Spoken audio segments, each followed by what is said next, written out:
let's start with this Cavs Grizzlies game. Really interesting. It was a really great game in Cleveland a couple of weeks ago between these two teams.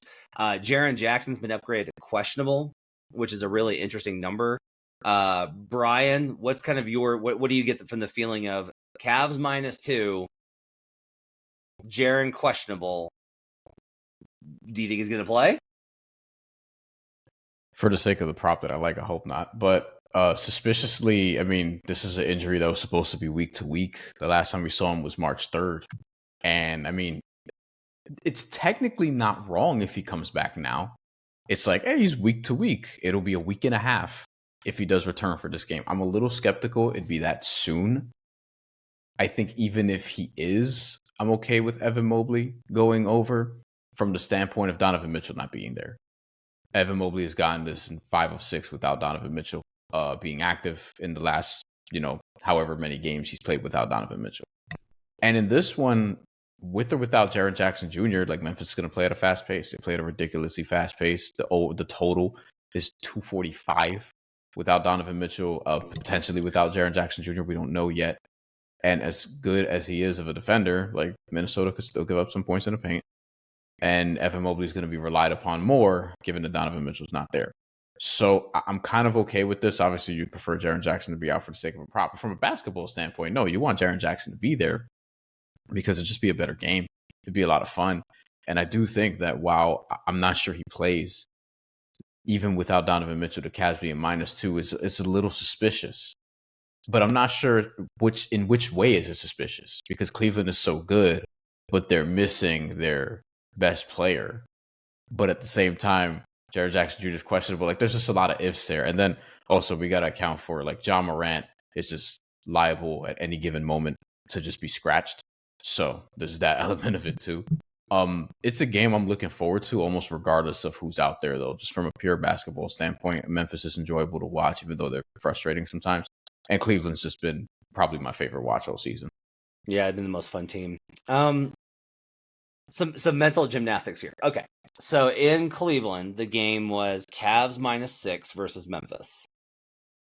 All right, you flip home court, and you take Donovan Mitchell out, and we still wind up with Cavs -2.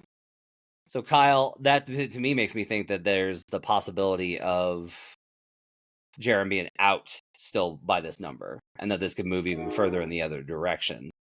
Towards Memphis, that this could wind up being Memphis -1, which wouldn't shock me with Donovan Mitchell out. Does that read sound about right to you?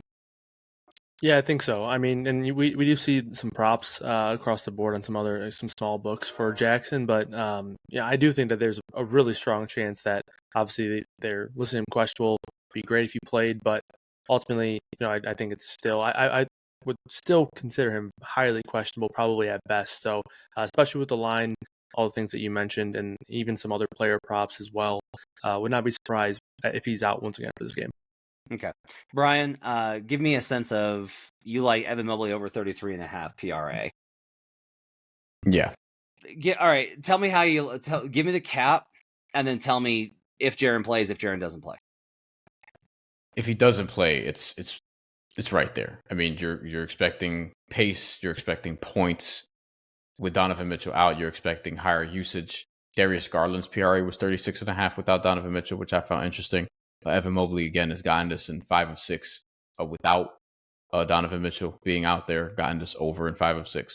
And, I mean, this goes back to even the playoffs against the Cleveland Cavaliers, because Donovan Mitchell's been very active this year, this season. So I just think with Jaren Jackson Jr. out, potentially, there's a clear runway there. I also think this could potentially move depending on what gets announced. If Jaren Jackson Jr. is active, I don't think Evan Mobley can't do it, because, again, if you're Cleveland, Donovan Mitchell's out, how many options do you have at this point? You still have options, but Evan Mobley is still going to be able to rebound, still going to be able to play make. They're going to need his playmaking, quite frankly.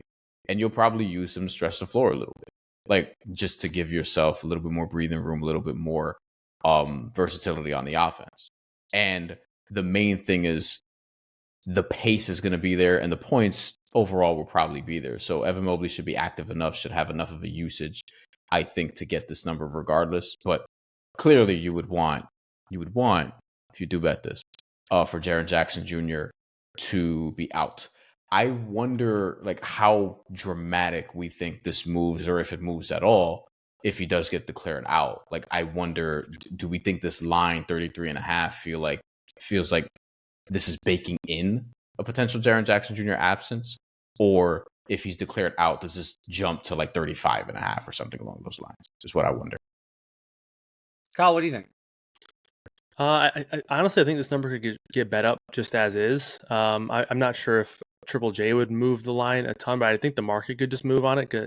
Initial projections for us, we have Mobley for closer to 36 PRA, so I wouldn't be surprised if this one gets bet up a little bit. Mobley sees big assist rate boost and usage rate boost as well with Mitchell out. So I think we've had sneaky upside games just in the assist category as well. So if it's not a game where he scores 23, 24 points, he could score 18, 19, but also have 5, 6 assists. And obviously we know he has double-digit rebound upside every night. So I think it's just a good bet all around that might just get bet up naturally. So I wouldn't be surprised if this closes at 34.5 or 35.5 just because of the market betting it up. Nice. Okay. Let's have a Desmond Bane over 4.5 assists. Why are you on that, Kyle? Yeah, so I think Bane's been probably one of my most bet players as of late, pretty much since the new year. His rates have just been really solid in terms of his rebound and assist rates. Even with guys like Morant and Jaren Jackson on the floor, obviously they look improved and much better with these guys off the floor. But even alongside these guys, he's playing more of a facilitator role. In the minutes where John Morant's off the floor, Desmond Bane's pretty much playing as the main ball handler. So the numbers look really good for Desmond Bane. There's some juice here on this one. DraftKings minus 135, but FanDuel has this at 5.5 assists already. So I would not be surprised if this number closes at 5.5, and it's going to be at 5.5 pretty much across the market. So do like it quite a bit here at this minus 135 number at 4.5. Projects for about 5.8 assists. And the big thing for me is the minutes, right? In a game that projects to stay close, again, 2-point spread. Even if Triple J's out, probably going to see, 4-point spread, I would say at most. In a game like that, we could see Desmond Bane play 35 to 37 minutes. And in that sort of scenario, he's averaging about 0.18, 0.19 assists per minute in that split. So again, just big minutes, solid production on a per minute basis as well from Bane. So he just projects really well. I think this number is just too low here at 4.5. Like that.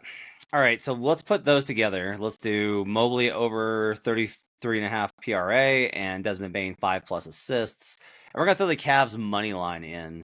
And the reason I want to throw that one in is I make this currently with where I've got everybody pegged, including Memphis with like a 3-point downgrade for no Jaren. Let's remove that and bump them back up to their full strength on power rating.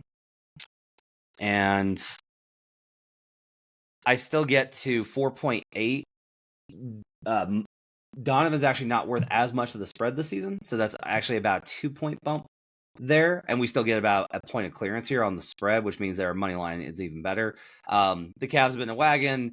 If Jaren's back, it's a big piece coming back. You always want to fade those spots. If Jaren's out, the Cavs are still clearly the better team without the Grizzlies' best player. So we're going to put in the money line, not mess with the spread, and we're going to get plus 395 for a handsome parlay on the evening.